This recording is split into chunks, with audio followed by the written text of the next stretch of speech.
expressed in class terms. The kind of American dream that people thought that one day they might be that CEO meant that they put up with the fact that their wages were stagnating or even going down and so on. But this commentator said that period is over. Now the working class is making its voice heard. And in a sense, in a very distorted way, that is what happened in that Congress vote, because those right-wing congressmen and women thought they were going to lose their seats if they didn't reflect the anger, the anger of the population. And the question that will be in their minds is, if you can find the money for that, then why can't you intervene in the economy in order to help us? And this is a major change that's taking place. If you look at the propaganda of the last 20 years, here in Britain, for example, first from the Tories and then from New Labour, it's the idea that privatisation and the free market is the only way you can run anything. And so everything, virtually, that used to be in the public sector has been sold off. The Tories sold off the transport system. They sold off gas. They sold off electricity. They sold off water. They sold off telecoms. New Labour come in and sell off air traffic control. They bring private companies into our schools, into our hospitals. And the idea has been that is the only way that you can run things. And when people like us have raised no, you shouldn't privatise. Things should be run publicly. The vast majority of the population agree with us. More than 80% think the privatised utilities should be renationalised. But as far as kind of official politics is concerned, as far as Parliament or the national media is concerned, we've been told, what are you, Luddites? Cavemen living in the past? That sort of thing doesn't happen anymore. You can't talk about public ownership. Everything has got to be privatised. And that period has now gone forever.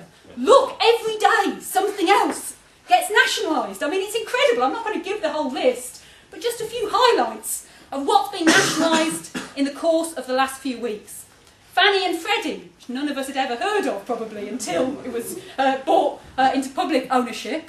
But because those huge mortgage companies underwrite or are directly responsible for more than half of all mortgages in the US. And they had to take it over in order to prevent a catastrophe in the housing market, or to partially prevent, there still is a catastrophe.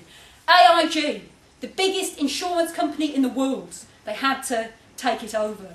Now Fortis, this bank in Belgium, which 1 in 2 Belgians bank with. It's the biggest single employer in Belgium. And in order to bail it out, the Belgian government couldn't do it on its own. They had to bring in the Dutch and the Luxembourg governments as well in order to rescue that bank. And here in Britain, the latest, of course, we had Northern Rock very early on in all of these nationalisations. We now have Bradford and Bingley. Now, none of these are genuine socialist nationalisation, but probably Bradford and Bingley takes the biscuit for being an utter rip-off. Because basically, Santander, this massive Spanish bank, have been given £21 billion of people's savings, and they paid £612 million for it. And for that, they got all the offices, all the other things of the bank thrown in as well. Meanwhile, the taxpayer took on all of the debts, the bad mortgages and so on. I mean, it's just giving Santander a huge present. I suppose all you can conclude from it is there's no bank in the world that's safe at the moment, but probably if you're deciding where to put your money in the next month, Santander's in a bit of a better situation due to the British government than any of the others are. But they carry on every day, more and more nationalisation. It's an astonishing change that has taken place. Why? Simply because they've got no choice, because their system isn't working. Last week, when Bernanke, the head of the US Fed, met with the leaders of the US Congress to discuss why they had to vote for this Paulson plan, he said to them, if you don't vote for it, there won't be an economy on Monday. This is a catastrophic situation for capitalism. The reason they've had to intervene on such a huge scale is to prevent a 1929-style crisis.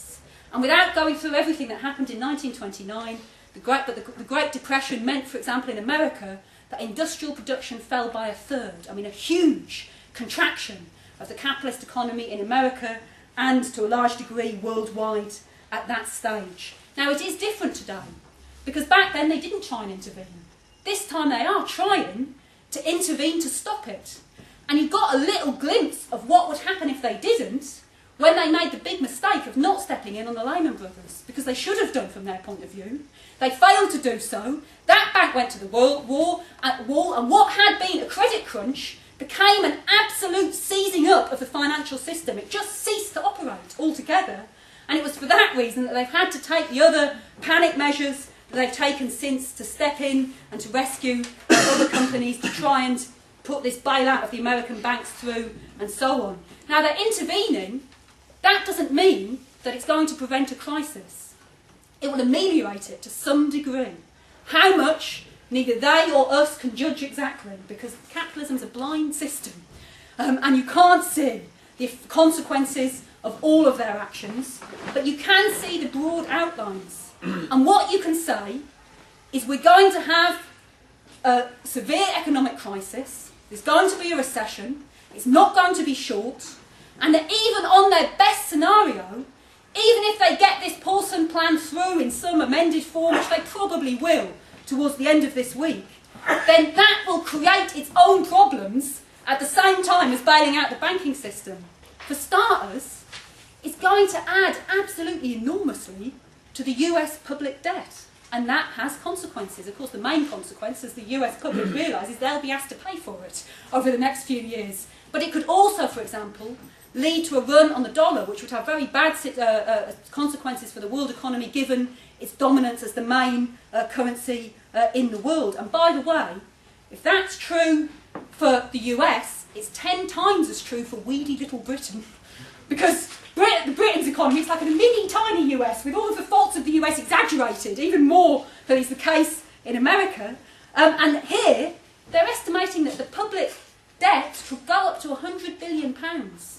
If that happens, there's no question there will be a further run on the pound. And let's face it, the pound is already going down pretty quickly. And the consequences for the British economy could be extreme. There are other problems that they've got. For example, the latest thing that's coming up is that in order to stop a kind of complete collapse of public confidence, which will result in runs on banks like we had with Northern Rock, then they're trying to up the amount that they'll be prepared to guarantee of individuals' deposits. So the Irish banks have now said that they'll give everything, any amount of deposit back if banks should fail.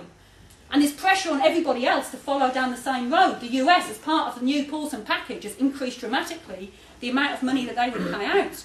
But it raises a question, because actually the national states couldn't afford to pay out all of that money if you actually had a whole series of banks hitting catastrophe. So intervention won't stop crisis, although it may ameliorate it to some extent. And there are other questions that I briefly want to answer, because a few weeks ago it was necessary to spend quite a lot of time in lead-offs like these, in speeches like these, explaining why what takes place in the finance sector does affect the rest of the economy. Because it was seriously being put forward in the capitalist press. It's all on the stock markets, but don't worry, it's not going to have any effect on the rest of us, we'll all be fine. I think it's not necessary to spend very much time on that now, because we can all see the consequences of what takes place in the finance markets and how it does affect what you could call the real economy. That is perhaps particularly true in Britain. In Britain, more than 1 million people work in the finance sector. So when you get, as every employer of